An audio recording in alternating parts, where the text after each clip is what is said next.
Seja bem-vindo a mais uma live aqui no Cálculo Jurídico. Hoje o tema é muito importante, com alguém de respaldo no direito previdenciário, mas muito respaldo. Hoje a gente vai falar sobre incapacidade versus deficiência, qual que é a diferença e como que isso gera implicações no processo previdenciário, o que você precisa se atentar, para onde você precisa olhar para conseguir ter uma trajetória de sucesso quando você está lidando com incapacidade e deficiência na sua advocacia previdenciária. E se você já atua no previdenciário, deve saber, vamos ver se o meu já entrou, ainda não, deve saber que esse é um assunto de peso e é um assunto de peso na judicialização no Brasil inteiro.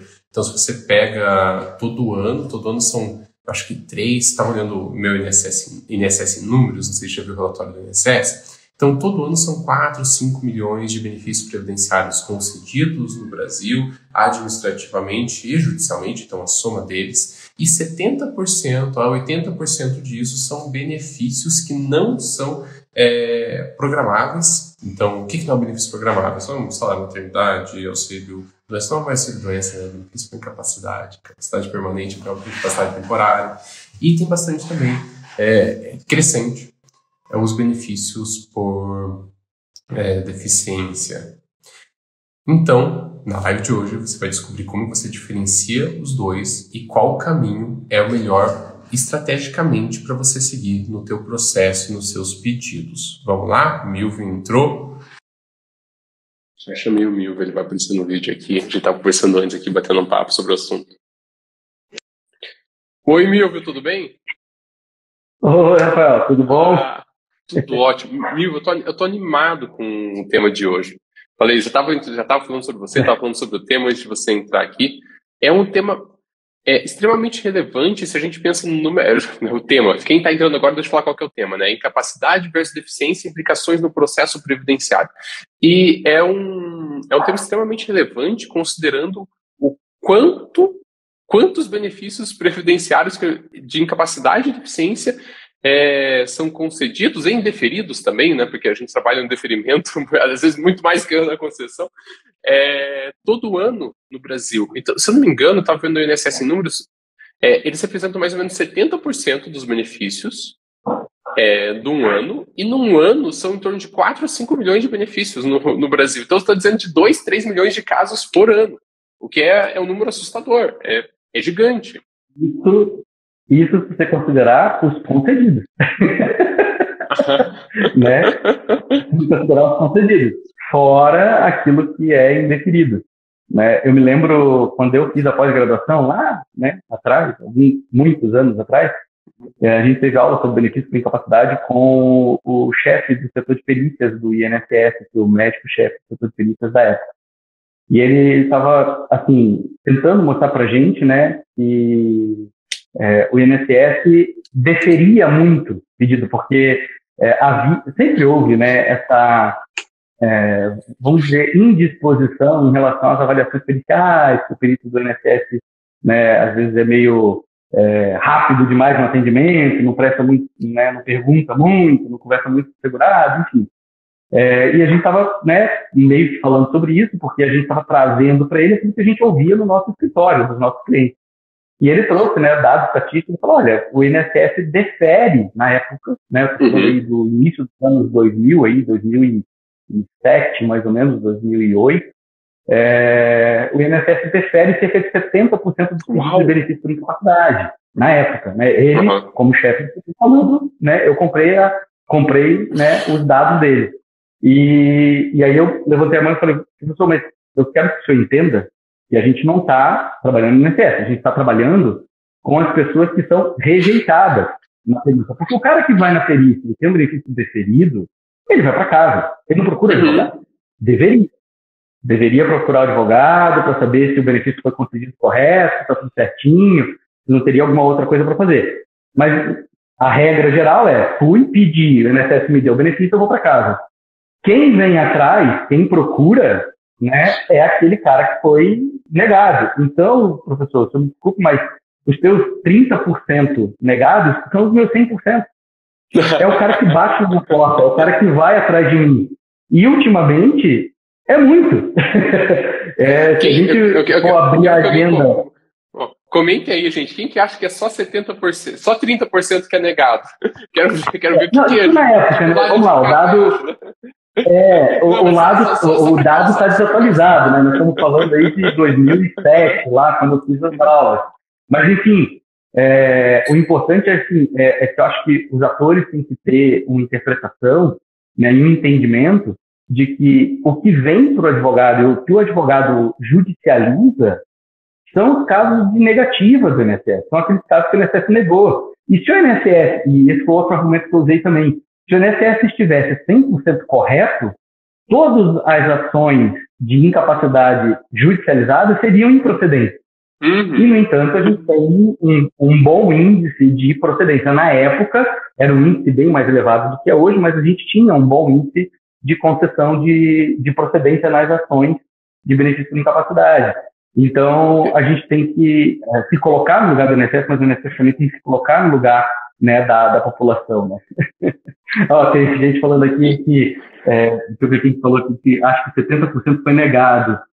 O André Coelho, na minha opinião, 70% foi negado. Eu tô achando que hoje em dia é isso mesmo, André. Não tem os números. Mas assim, hoje em dia deve ser isso. Eu sempre digo que esse é o tema mais dolorido para o advogado previdenciarista. Porque quando você vai para os benefícios programáveis, idade, tempo de contribuição, especial, rural, você tem dados estatísticos, né? Você tem tempo de contribuição, você faz conta, é cálculo, né? Se eu vou contar um tempo de atividade especial, se eu vou contar o tempo rural, se é um período urbano, se for uma sentença trabalhista que reconheceu um vínculo trabalhista, um vínculo, tudo isso eu vou somar e no final das contas a pessoa tem que preencher aqueles requisitos. Vamos pegar o da idade, que é mais fácil? Homem, regra de transição, 65 anos de idade, 15 de contribuição, lindo, tá feito, consegue o benefício e acabou, é tudo matemático, né? Você consegue dizer para o cliente, você pode, você não pode, você tem direito, você não tem direito. Quando a gente vai para os benefícios por incapacidade, aí sai do nosso controle da objetividade, da racionalidade dos números e você entra na subjetividade, né? Óbvio, existem alguns casos de critérios objetivos, como a gente sabe que a perícia médica considera questões pós-cirúrgicas, né? Tem vários dados que podem ser tratados de forma objetiva pelo perito, mas a dor é subjetiva para o próprio segurado. O que um segurado sente de dor, o próximo segurado que tenha o mesmo diagnóstico pode não sentir. O que eu tenho de impedimento para realizar a minha atividade pode não ser impedimento para um outro segurado que tem a mesma doença que eu e exerce a mesma atividade que eu. Porque isso é subjetivo, é de cada um e tem que ser particularizado, tem que ser entendido dessa forma. E aí a gente entra no critério de avaliações subjetivas, né? Qual que é a experiência que aquele médico perito tem com pessoas que têm esse ramo de atividade e que têm esse diagnóstico de enfermidade, né? O que ele tem de prática dele, o que ele já viu no próprio consultório dele, quando ele não é lá o perito do INSS ou o perito da Justiça, né? Ele já viu pessoas em estado pior que continuam trabalhando? Ele já viu pessoas numa condição muito agravada e que continuam trabalhando? Isso vai pesar no critério de avaliação dele, né? E ele não vai levar em consideração a particularidade daquele segurado específico, porque ele já tem, né, um preconceito no sentido de já ter um conhecimento prévio de pessoas que estavam em condições muito piores e continuavam trabalhando, entendeu? Então, essa é a parte mais dolorida para a advocacia, porque você, primeiro, entra numa seara que o advogado não conhece, né? Nós estamos falando de doença, né? Nós estamos falando de critérios médicos, de outra área do conhecimento humano. Então, isso já é, né, um ponto obscuro para a advocacia. Você já vai se baseando e confiando naquilo que os médicos assistentes, né, encaminham. E aí você vai ter que discutir uma avaliação de um perito que é um médico especialista, sabe? Então, essa acaba sendo, para mim, né, o ponto mais doído da atuação do advogado previdencialista, que é lidar com esses casos de incapacidade né? E depois, principalmente da regulamentação da questão da deficiência ali pela Lei Complementar 142, surgiu esse novo conflito, né, que a gente veio tratar aqui hoje, que é a diferença entre incapacidade e deficiência, que para muitos ainda é conflituoso, ainda é difícil de compreender, né, que são coisas completamente distintas. Alguém que tem essa dificuldade, alguém que tem alguma pergunta tipo deficiência, alguma dúvida queira levantar, se você tiver com alguma dúvida, joga nos comentários, a gente vai conversando aqui e eu vou passando pro Milvio, enquanto ele explica pra gente como é que funciona e como é que isso tem um impacto processual, um impacto na tua estratégia jurídica, porque muito mais do que saber a diferença, é entender como essa diferença vai impactar na tua atuação e como que isso impacta no teu sucesso com o teu cliente. Milvio, então, começando então do básico, né? Qual é a diferença fundamental entre deficiência e incapacidade e por que isso é relevante? Tá, já mandei mais uma perguntinha, né? Já saí do básico. Por que isso é relevante? Não, vamos lá. Para começar, a deficiência, ela não pressupõe incapacidade de trabalho. Eu posso possuir uma deficiência e ser apto a realizar a minha atividade laboral, né, a minha atividade econômica. A incapacidade é a minha impossibilidade de realizar, né, a minha atividade econômica, a minha atividade laboral típica, tá? Então, vou dar um exemplo. Além de advogado, eu sou professor. Se eu tenho um problema nas cordas vocais e perco a voz, eu estou incapaz de atividade de professor. Não tem como eu dar aula sem falar, né? Sem eu conseguir falar. Óbvio, né? Para o meu público, para a minha área, para a minha especialidade, né? De direito previdenciário. Então, eu não vou conseguir atuar. Isso é uma incapacidade, mas eu não sou mudo. Eu não perdi completamente para sempre, né? A minha habilidade de falar. Eu só tenho um problema, uma doença, uma enfermidade nas cordas vocais que me tirou a capacidade de falar por um período, né, por um momento. Isso é uma incapacidade, ela me impede de exercer a minha atividade. Agora, uma deficiência pode ser uma enfermidade, pode ser uma sequela, né, de uma enfermidade que não me deixa atuar no mercado em igualdade de condições com uma pessoa que não possui essa mesma deficiência. E eu vou me usar de novo de exemplo, tá? Para mostrar que eu poderia, mas eu não me enquadro. Quando eu era novo, eu descobri uma má formação congênita e eu tive um problema de desenvolvimento dos tendões de Aquiles. Que são, né, os tendões que vai do calcanhar até a batata da perna. Eles eram encurtados. Isso prejudicou o meu crescimento e eu precisei fazer cirurgias reparadoras para alongar o tendão. Como eu não podia fazer a cirurgia nas duas pernas ao mesmo tempo, eu fiz a cirurgia de uma perna no ano e da outra perna no outro ano. Isso resultou que eu tenho uma perna 2 centímetros maior do que a outra, porque pela idade que eu tinha, carga hormonal, fase de crescimento, quando operou a primeira perna e alongou o tendão, a perna cresceu, a outra perna não cresceu. Quando eu fiz a segunda cirurgia, que foi 1 ano depois, a carga hormonal era outra, a taxa de crescimento era outra e a perna cresceu menos. E eu fiquei com essa diferença de 2 centímetros de uma perna para outra. Para que eu possa caminhar sem ter dor na coluna, sem mancar, sem, né, ter dificuldade, eu uso uma palmilha, eu uso uma prótese, né, que é uma palmilha que fica dentro dos meus calçados para poder compensar esses 2 centímetros de altura e eu poder caminhar sem prejudicar outras áreas, né, ortopédicas do meu organismo. Eu uso uma prótese? Uso uma adaptação? Uso. Essa adaptação me coloca na condição de deficiente. Se você for ler só o conceito de deficiência, sim. Porque eu preciso de uma prótese, de uma adaptação para poder me, né, adaptar, né, para eu poder seguir sem nenhuma dificuldade, né, para eu poder né, ter uma rotina cotidiana normal. Mas essa, né, condição me enquadraria como deficiente para fins previdenciários? Aí a gente tem que ir lá na Lei Complementar 142 e entender o conceito de deficiência que está descrito lá, e é o conceito muito próximo daquele da Lei 8742 da LOAS, né, que também trata do amparo social ao deficiente. O conceito é igual. A diferenciação que, para fins previdenciários, houve a estipulação de uma graduação de deficiência, né? Você tem a deficiência leve, a deficiência moderada e a deficiência grave.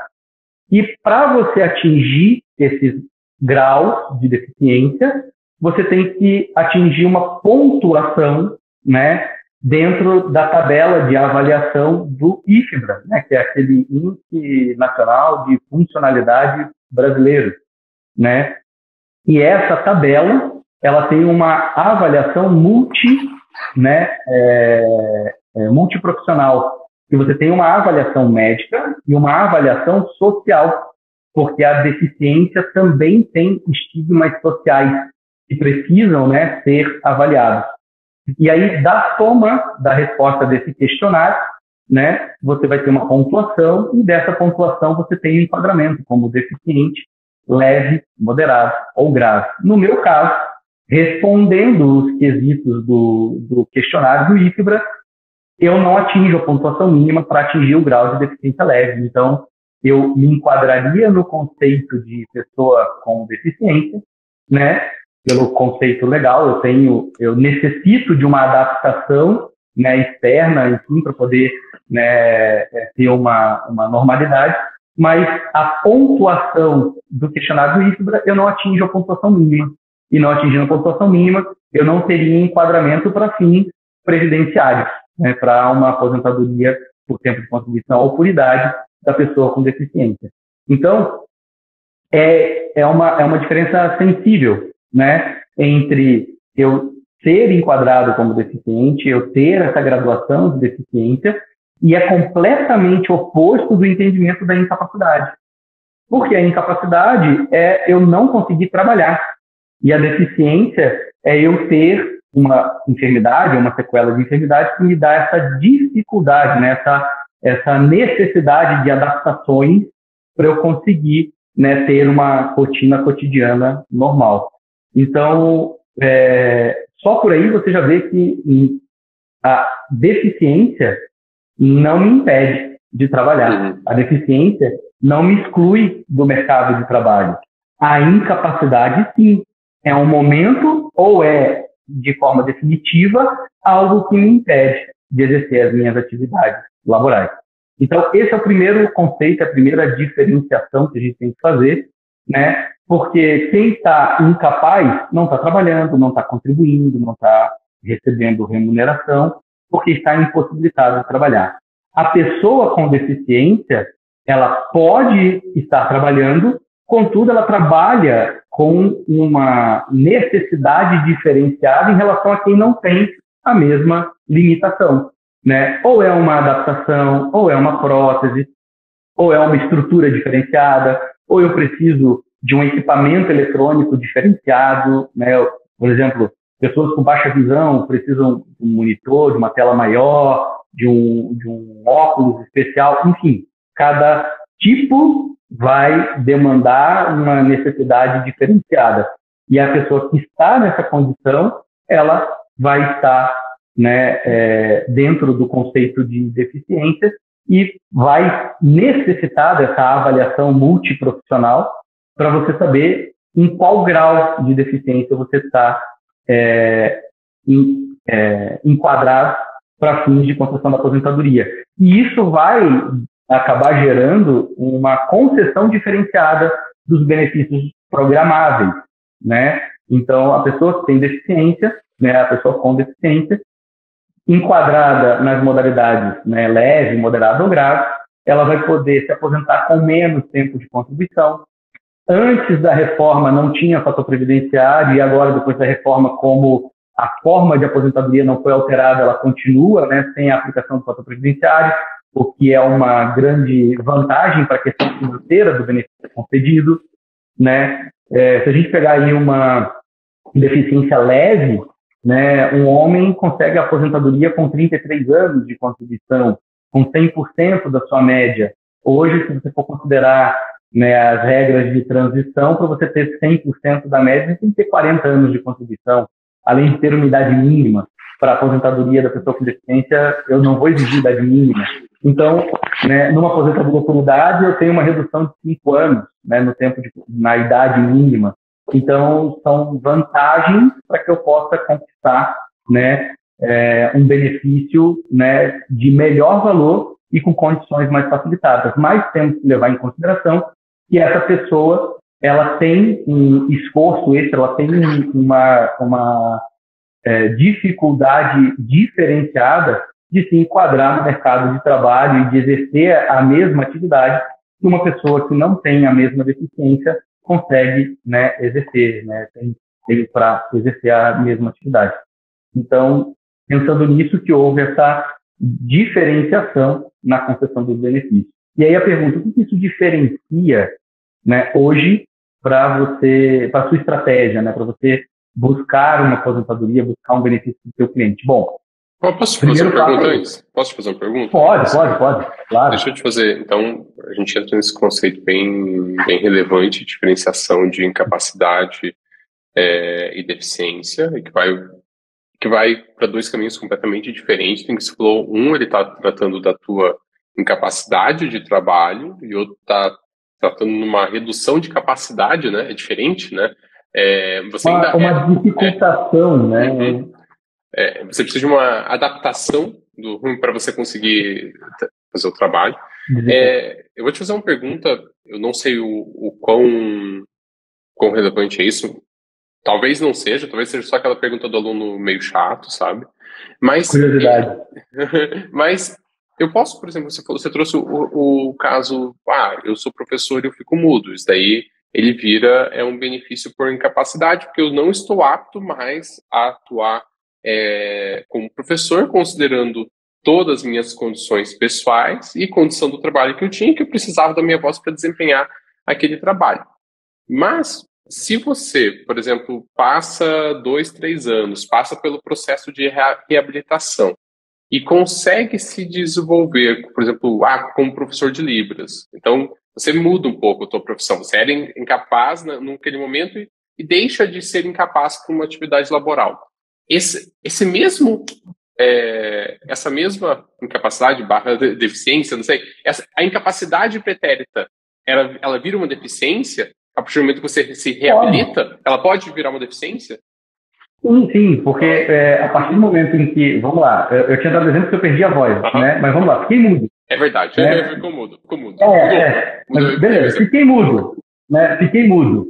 Como você bem colocou, vamos lá, benefício por incapacidade, eu tenho sempre que pensar em 3 estágios, né? Primeiro estágio, essa incapacidade, ela é definitiva ou é temporária?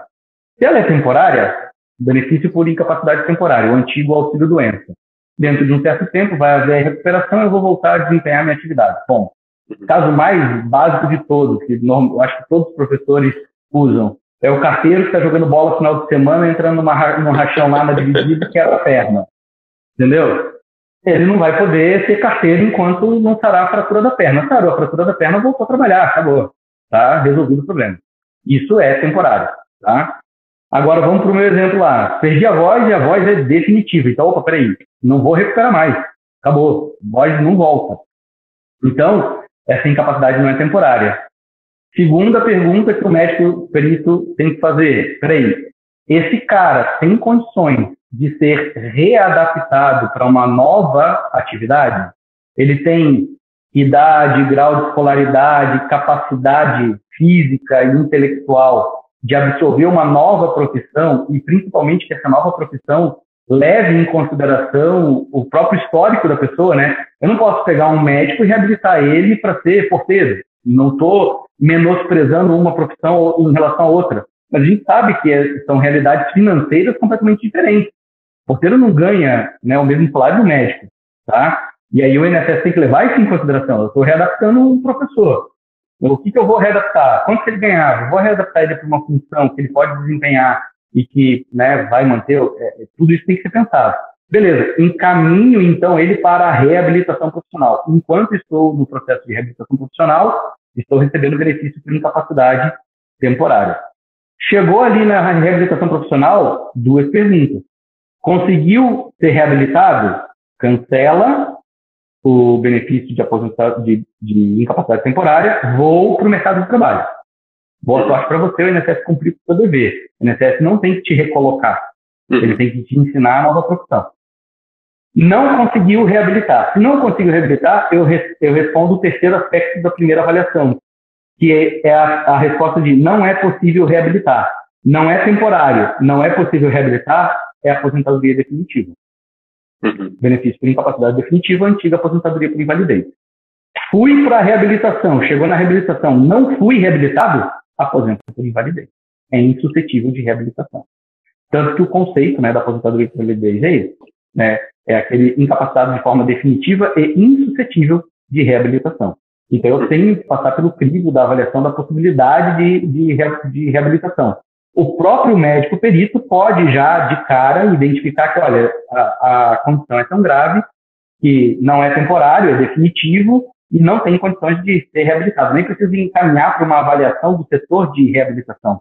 O próprio perito já pode direto conceder a aposentadoria por invalidez. Mas vamos lá. Me mandaram, perdi a voz, me mandaram para a reabilitação, fui reabilitado e agora sou professor de Libras.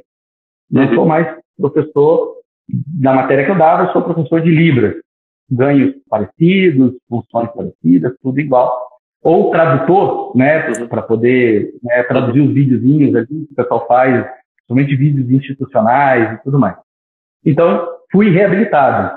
Agora, reabilitado, eu tenho uma enfermidade, uma sequela de enfermidade, que não me deixa trabalhar em igualdade de condições com os demais trabalhadores do mercado. Ah, mas existem outros professores de Libra? Sim, não necessariamente são mudos, né? Pelo contrário, né?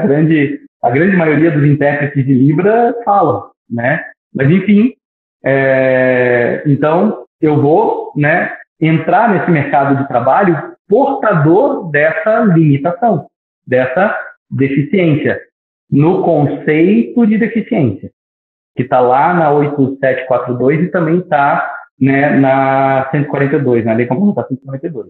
Então, beleza, eu preencho o requisito de pessoa com deficiência. Agora, essa deficiência vai ser de tal grau que, né, eu mereça uma aposentadoria, aí é uma nova avaliação, é uma nova condição que vai ser vista pela perícia no momento em que eu for pedir a minha aposentadoria.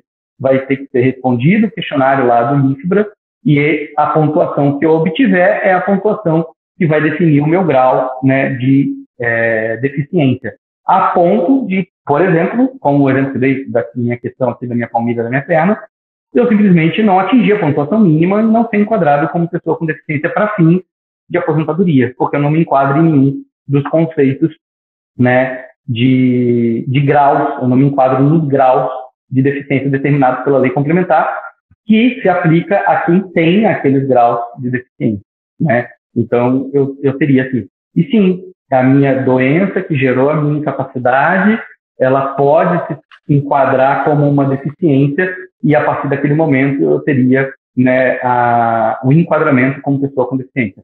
Podemos dar um outro exemplo que ainda é muito comum. A pessoa sofre um acidente de qualquer natureza e fica paraplégica, né? Durante o período de recuperação da lesão, do acidente, enfim, ela vai receber um benefício por incapacidade.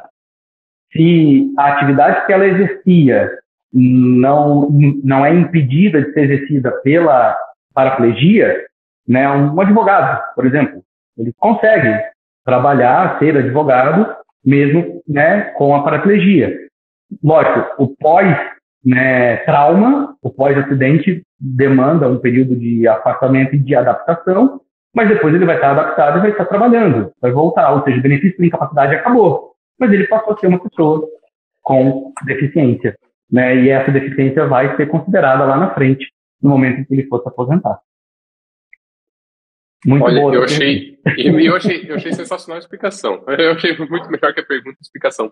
Para mim ficou Nessa explicação, olha, se você está vendo essa live, salva, a live vai ficar gravada, que perguntou, volte para a explicação se você está com alguma dúvida, porque eu acho que a explicação, ela mostra de maneira, nossa, muito boa mesmo, excelente, viu, Mil? Como que a diferenciação da incapacidade temporária, da permanente, da deficiência, e como que depende de uma análise contextual e não de o que a pessoa tem, não se ela quebrou o joelho, não se ela não tem voz, depende de uma análise contextual sempre. E esse contexto é a responsabilidade do advogado entender o contexto do cliente dele, né? Exatamente. E é por isso que a gente tem batido desde o começo, eu estou falando do questionário do IFBRA. Porque lembra que eu falei lá atrás que a maior dor que a gente tem aqui é a questão da subjetividade, certo?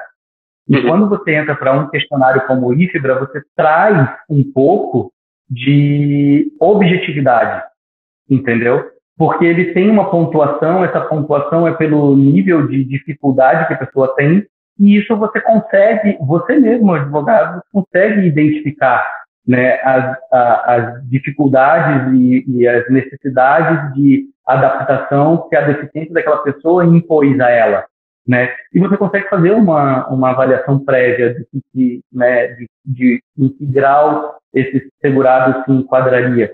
Então, isso é uma facilitação, inclusive, para que o próprio advogado possa questionar o grau que foi determinado pela avaliação pericial, né? Porque você consegue questionar ponto a ponto do próprio questionário, do IFBRA. Né? Peraí, por que aqui, para uma pessoa com paraplegia, que depende de cadeira de rodas, você colocou que a casa dele, você colocou que ele tem mobilidade plena, tipo, colocou 100 pontos, porque o questionário, a avaliação é 25, 50, 75 e 100. Né? 25 quando a pessoa está muito limitada a fazer aquela atividade, 100 quando ela não tem limitação nenhuma. Tá? Aí você pega o questionário lá do INSS e está lá respondido que a pessoa que usa cadeira de rodas tem mobilidade 100. Ou seja, nenhuma limitação para mobilidade. Por quê? Porque ele usa cadeira de rodas? Não, mas e as adaptações que ele precisa fazer? O carro dele é adaptado ou ele precisa de um Uber adaptado para ele? Né? Ou ele não consegue se deslocar? A casa dele já está adaptada para ele poder passar com cadeira de rodas em todos os ambientes da casa? Ou ele não consegue se locomover dentro de casa, da própria casa? Foi perguntado isso? Foi visto isso? Tem avaliação social. O assistente social está ali para isso. Né? Então você consegue questionar, olha, peraí, esse caso aqui não é um caso de 100%, é um caso de 25%, porque a casa dele não está adaptada. Dentro de casa ele não consegue usar cadeira de rodas, então ele depende de um terceiro para ele ir ao banheiro. Ele depende de um terceiro para ele tomar banho, porque ele não consegue sair do quarto dele, da cama dele, e até o banheiro, porque a casa não foi adaptada. E às vezes não foi adaptada porque o INSS ainda não concedeu benefício, o cara não tem renda e não consegue fazer as adaptações necessárias. Né? E você me coloca que ele tem 100, que ele não tem limitação de movimento. Então, assim, isso é extremamente importante. Conhecer o questionário, conhecer os pontos que estão sendo, né, perguntados, porque você, advogado, vai precisar também perguntar isso para o seu cliente, né? E para que você possa impugnar o resultado. Para que você possa dizer, olha, você marcou aqui que o meu cliente é um deficiente leve e ele é um moderado. Porque tal quesito está respondido errado, tal quesito está respondido errado, sabe? Isso traz um pouco de objetividade para aquilo que a gente sempre tratou como subjetivo. Né? Algo que lá nos benefícios por incapacidade não temos. Não tem como, entendeu? Então, nesse aspecto, é muito importante você entrevistar corretamente o seu cliente, você conhecer, né, o questionário, porque você conhecendo o questionário, você vai saber o que você tem que hesitar, o que você tem que perguntar ao seu cliente, para que isso possa ser discutido, né, lá na frente, depois do resultado da avaliação pericial. Show. E como que eu defini, como que eu trabalhar incapacidade ou deficiência vai modificar a minha estratégia de processo? Tá. Bom, com aquele exemplo que a gente deu antes, você já consegue identificar em que grau o teu cliente chegou até você. Né?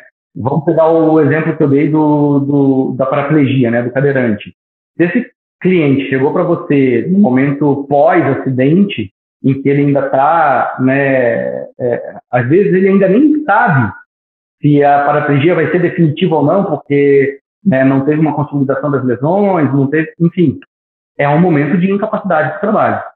Você está analisando uma incapacidade de trabalho. Aquela lesão, você nem sabe se ela vai ser definitiva ainda, né? O cliente ainda está no tratamento, ele ainda está no pós-acidente. Então, você vai ter que tratar dele, vai ter que conversar com ele como um benefício por incapacidade, e você vai ter que analisar os quesitos dos benefícios por incapacidade. Então, a primeira pergunta é em que momento que esse cliente está chegando para mim aqui? Qual é a situação dele hoje, o que ele tem hoje, e vamos ver a condição previdenciária dele hoje. Bom, esse é o primeiro aspecto que você vai ter que, né, avaliar. Olha, não, já é um caso antigo, a paraplegia já está estabelecida, eu sofri acidente 10 anos atrás, eu realmente estou querendo ver se eu já posso me aposentar. Aí é o outro aspecto, é o aspecto de você avaliar a condição de deficiência dele, ver os quesitos do IFBRA, ver em que grau ele se enquadraria, para você poder fazer a estratégia de fazer um planejamento previdenciário para ele, porque o período contribuído como deficiente é um, o período contribuído sem deficiência é outro, e o período contribuído sem deficiência vai ter um multiplicador que vai, né, alterar a contagem geral. Para isso, o CJ já tem a calculadora, faz automática essas contas, né, essas multiplicações de tempo, né? E aí você vai poder projetar para ele qual vai ser o benefício que ele vai ter direito, quando ele vai ter direito e que valores ele vai ter direito. Mas o principal é identificar o momento em que esse cliente está chegando para você, né? Como ele está vindo até você, porque tem também a tua empatia, a tua sensibilidade. Imagina, você acabou de atender um cliente que chegou para você, cadeirante, ele acabou de sofrer o acidente, o próprio cliente não sabe se a lesão dele vai ser definitiva ou não, e você já trata ele como uma aposentadoria com deficiência. Cara, isso é chocante para o cliente. Você vai estar dando uma sentença para ele, não, você é deficiente, você é cadeirante, então já vamos ver aqui, poxa, você consegue se aposentar daqui a pouquinho, porque com deficiência você se aposenta antes. Cara, peraí, eu estou no tratamento, eu tenho esperança, eu vou voltar a andar. E você já está dizendo que eu sou deficiente, entendeu? Então, tem que ter essa empatia também, né, do advogado, de entender o momento que o cliente está chegando, como que ele está se apresentando para você, né? E eu sempre começo todos os meus atendimentos com o cliente da seguinte forma. Eu posso ter todas as informações do cliente no meu programa, né, de controle do cliente que a gente utiliza aqui no escritório. Eu posso ter já uma entrevista prévia, eu posso ter uma história prévia dele. A minha primeira pergunta para o cliente é: como eu posso te ajudar? Eu deixo ele me contar, eu deixo ele me dizer o que ele pretende. A partir do momento em que ele, né, me diz o que ele pretende, aí eu vou, né, tomar as providências cabíveis.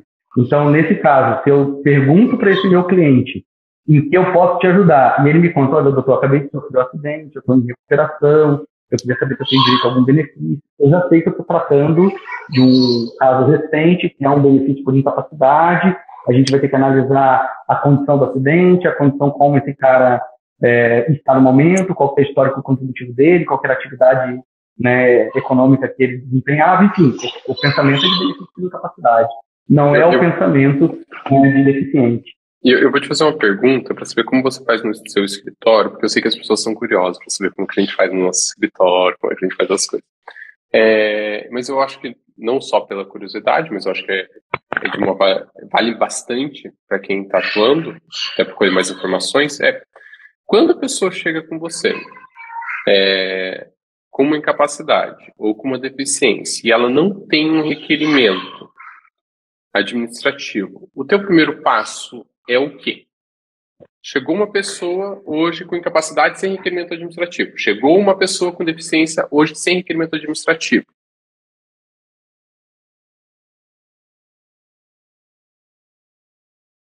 Depois que você... Desculpa, travou.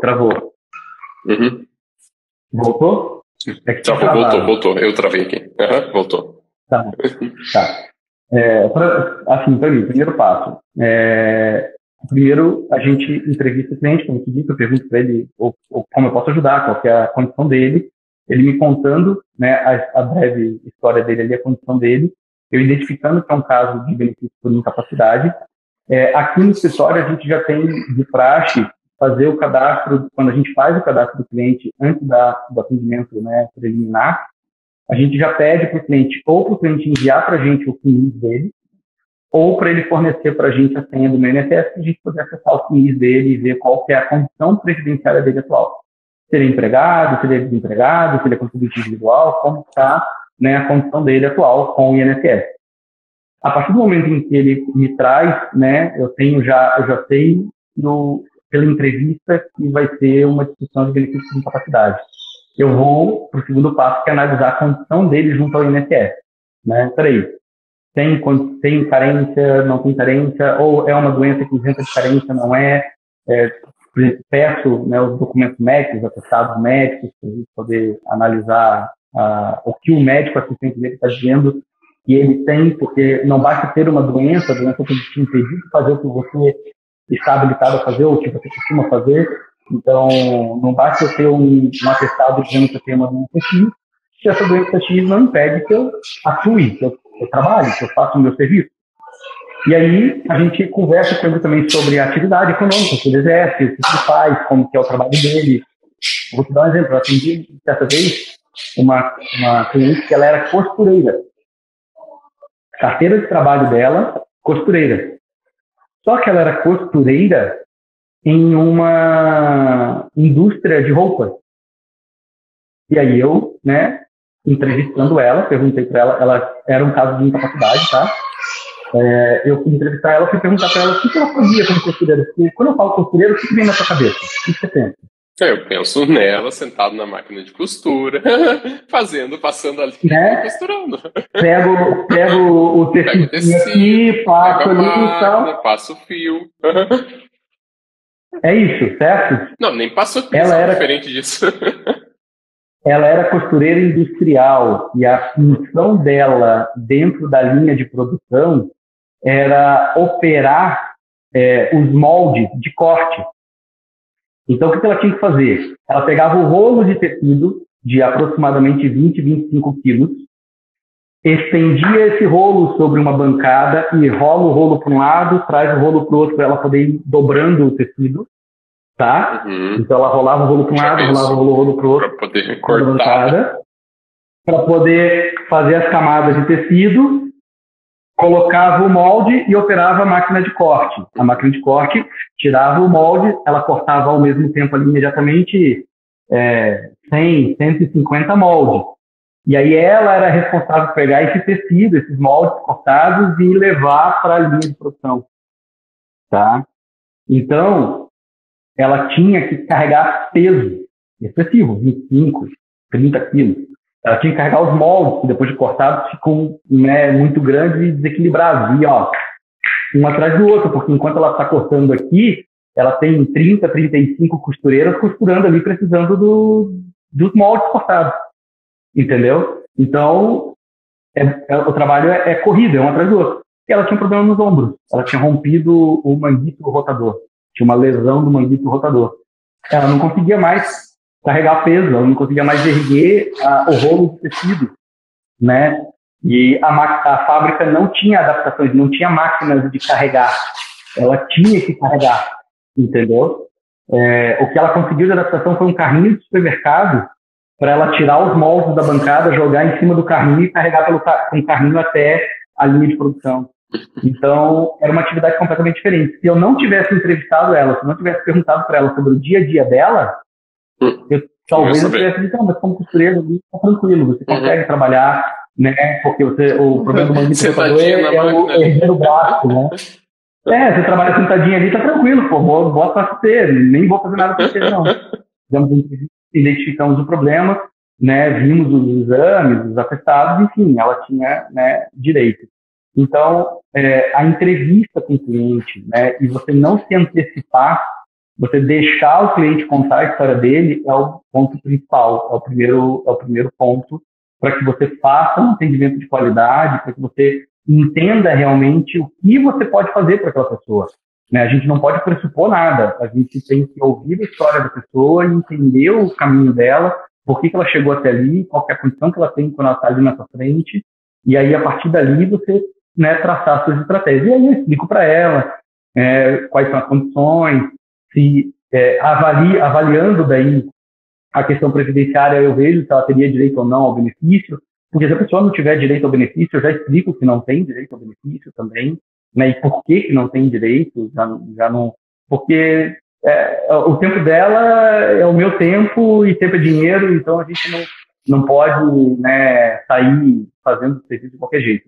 E faço a proposta de contrato, se ela quiser me contratar, a partir dali, sou advogado dela, vou atuar como advogado, faço requerimento administrativo, né, oriento ela em relação à perícia e por aí vai.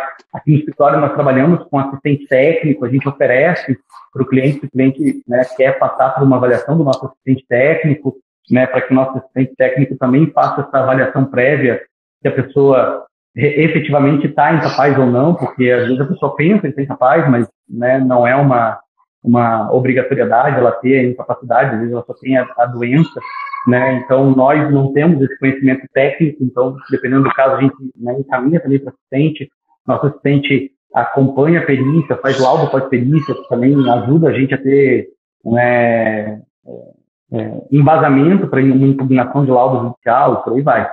Então, a partir do momento que a gente identifica, né, a pessoa tem direito, ela tem os requisitos previdenciários preenchidos, a gente oferece, se a pessoa contratar o serviço, é minha cliente, pontapé inicial foi dado e bola para frente. Perfeito, muito bom. Acho que dá uma... Cara, eu vou fazer um teste aqui, funcionou. Eu vou ter que colocar o celular para carregar, porque, né, bateria não está colaborando muito. Então, deixa eu colocar aqui para carregar. Muito bom você trazer como que é feito e como que você faz essa abordagem inicial, porque muitas pessoas ficam na dúvida, tá, como é que eu começo a conversa e como é que eu começo essa análise, como é que eu converso com o meu cliente, em que momento eu começo a atuar. E dá para ver, como vocês viram aqui com o Milvio, que eu vejo muita gente rejeitando cliente que ainda não fez pedido. Manda lá, vai lá fazer pedido e depois volta. E, poxa, o Milvio tem uma abordagem muito profissional. Ele não vai lá fazer pedido e depois volta. Não, vamos ver teu caso. É caso de fazer pedido? Sim, porque... Não é caso de fazer pedido? Você tem condições para fazer esse pedido? Você tem as condições objetivas, pelo menos, desse pedido ou não tem? Né?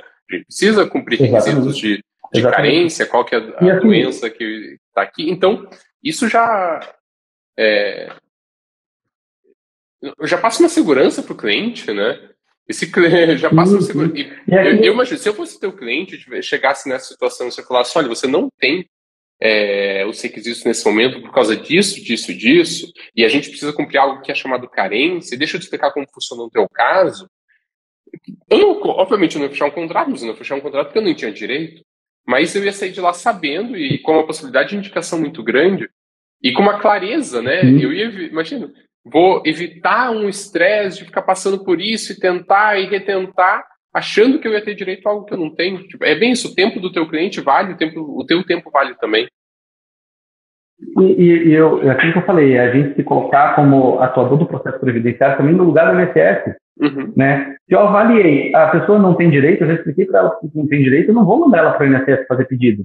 Né? O coitado do INSS também está trabalhando lá, sobrecarregado, também está, né? É um pedido a menos, entendeu? Porque a pessoa ia perder tempo dela e do próprio INSS, né? Tirando a vez da perícia de uma outra pessoa que precisa. Às vezes um próprio cliente meu, né? Eu vou precisar na sequência.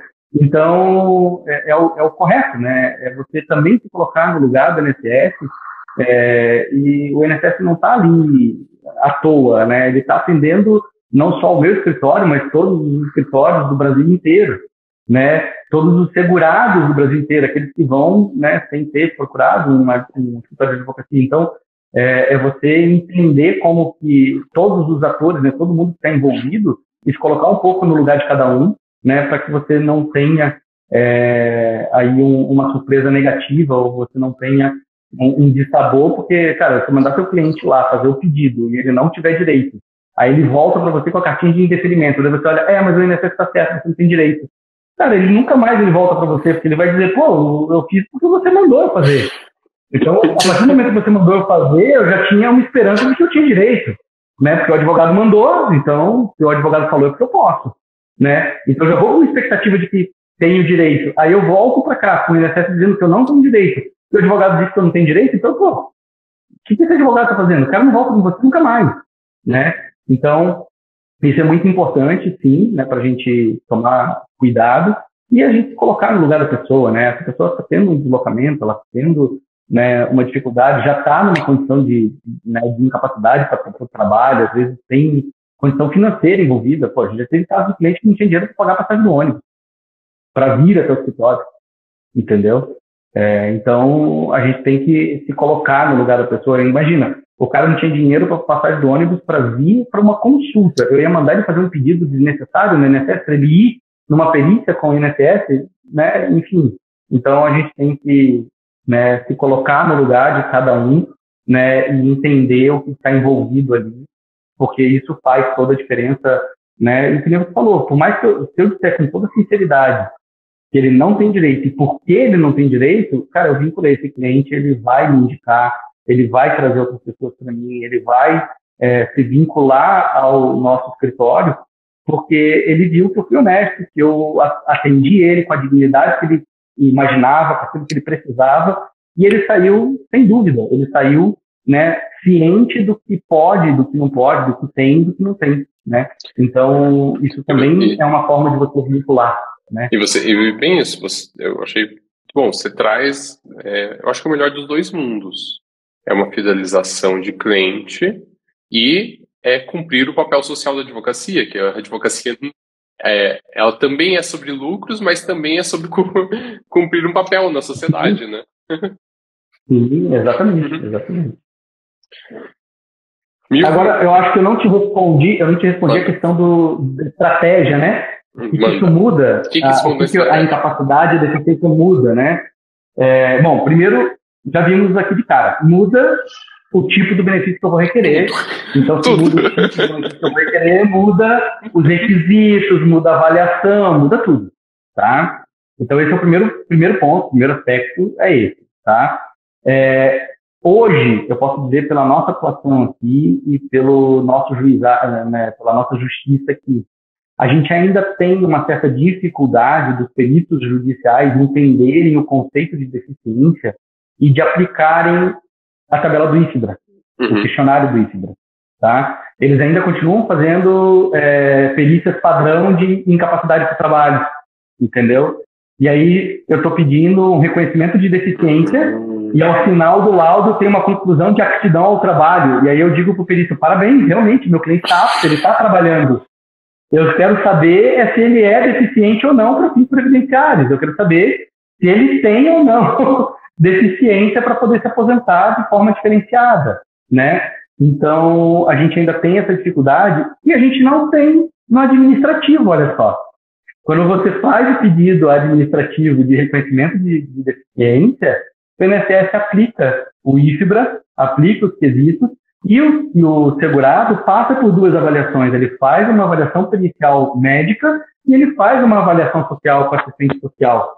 Então, eu tenho hoje, para nós aqui, a nossa realidade aqui, né, estou falando Curitiba, Paraná, né, a nossa realidade aqui é que o processo administrativo ele é mais eficaz, ele é mais eficiente para a questão da deficiência do que o judicial. No judicial a gente ainda está, né, ali penando, está desdobrando ali, né, algumas coisas. Inclusive, uma das recomendações que a gente tem aqui no escritório é que quando é caso de deficiência, a gente coloque, né, nos quesitos exatamente o IFBRA. Exatamente o IFBRA. Tá? Inclusive com os critérios objetivos ali, com a pontuação, tudo direitinho, né, para que o perito, né, judicial responda, né, os quesitos. Porque a gente ainda tem essa dificuldade no processo judicial. Mas a estratégia é essa. O que muda na atuação previdenciária, essencialmente, é isso. O tipo de benefício muda, os requisitos são completamente diferentes a partir desse momento, né? E feita essa avaliação, eu sabendo que tipo de benefício eu quero, hoje, eu digo para você, um benefício por deficiência vale a pena você insistir no processo administrativo. Vale a pena você fazer recurso administrativo, vale a pena você visitar, vale a pena você, conhecendo o IFBRA, entrar quesito a quesito e contestar a pontuação dada para aquele quesito, porque isso acaba fazendo a diferença no resultado final ali da avaliação. A gente estava conversando aqui, eu até tive uma ideia para o cálculo jurídico. Eu vou ficar quietinho com a ideia, mas estou notando aqui a ideia.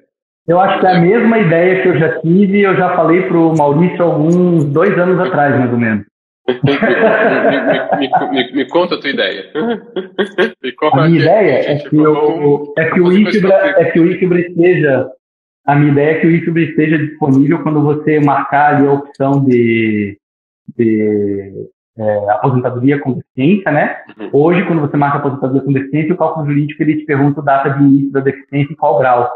Né? Mas que a partir dali você também tem um link para você acessar o IFBRA e você, junto com o teu cliente ali durante a entrevista, poder ir marcando a pontuação para poder ter uma noção, né, de qual grau ele se enquadraria.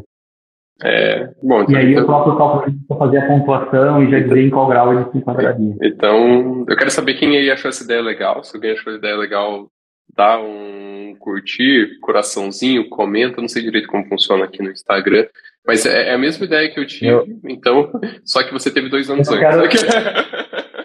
Eu não quero deixar ninguém na corda bamba, mas o Maurício tem anotado no caderno dele lá, quando a gente trabalhou na atualização aí para a reforma, eu deixei essa sugestão lá. Que era importante. Maurício, vamos pegar essa ideia do teu caderno e vamos fazer, Maurício. Mas são detalhes que eu tenho certeza que melhoram e a gente está sempre, né, aprendendo e progredindo.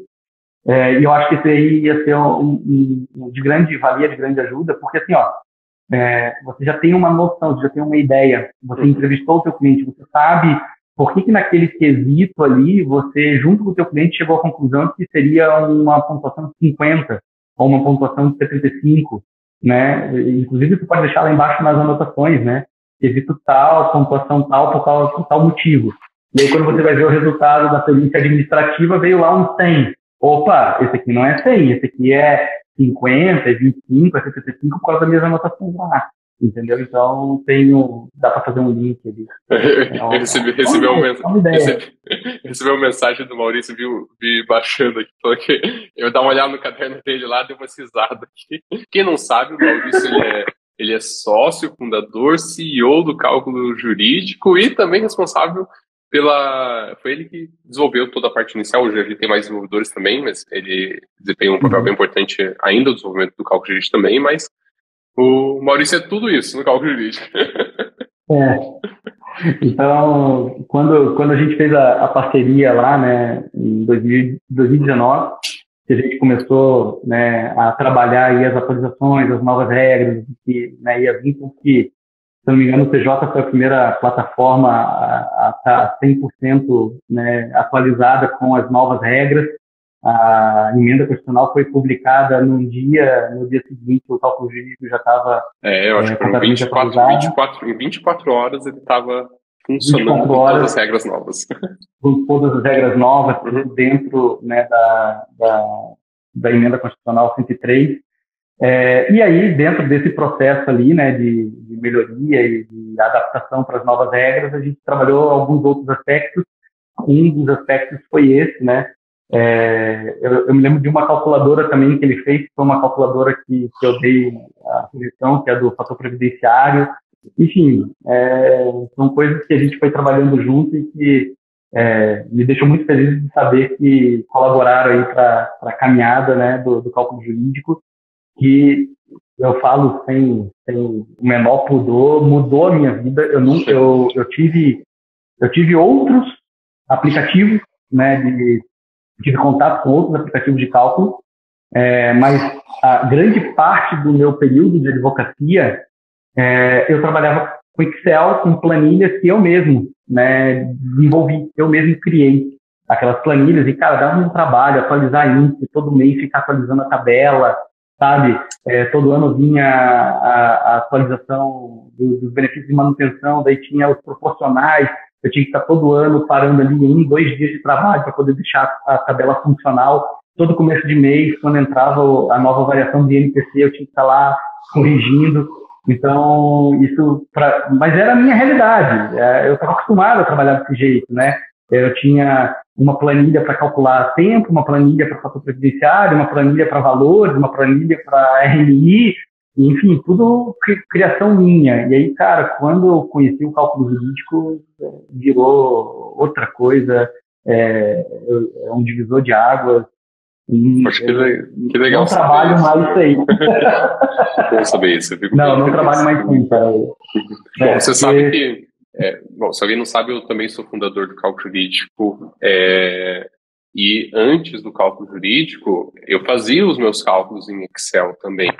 E por mais que a gente seja cuidadoso, por mais que a gente preste muita atenção no Excel, e por mais que a gente saiba até, então, eu lembro na época, trabalhava com um nível de programação básico, mas um nível de programação dentro do Excel, o trabalho e o nível de confiabilidade de um software, o trabalho de um software é muito menor, e o nível de confiabilidade é muito maior.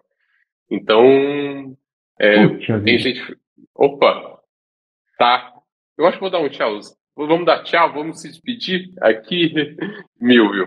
Vou dar um tchau pro Milvio que tá acabando. Muito obrigado, Milvio. Depois você vê essa gravação, você vai ver que eu agradeci. Foi muito legal ter você aqui com a gente. Se você assistiu essa live até agora, tá atuando com incapacidade, tá atuando com benefícios da pessoa com deficiência, reveja depois. Essa live, ela tem aspectos técnicos bem relevantes para a diferenciação de incapacidade e diferenciação de deficiência e como que você trabalha isso e opera no seu escritório. E até o Milvio compartilhou como que ele faz para o fechamento de contrato e abordagem inicial no escritório dele. Muito obrigado por estar aqui. Semana que vem a gente faz mais uma live com conteúdo prático e aplicável diretamente na sua advocacia. Mas se você não usa o cálculo jurídico, fazer um merchan aqui, né? Eu vou aproveitar para fazer um merchan. Dá uma olhada lá no cálculo jurídico. Tem um período, você pode fazer muitos cálculos limitados, até 20 pessoas, logo no primeiro plano, você pode testar, tem período de teste, então dá uma olhada. Se você não tem, você está procurando um software para fazer seus cálculos, olha que é super completo, e tem não só previdenciário, tem tributário, tem trabalhista, tem civil, e tem diversas, são mais de 20 calculadoras lá. CJ é ferramenta indispensável para o previdenciarista. Obrigado, Cristiano. Até mais. Bom final de terça, boa tarde de terça para vocês.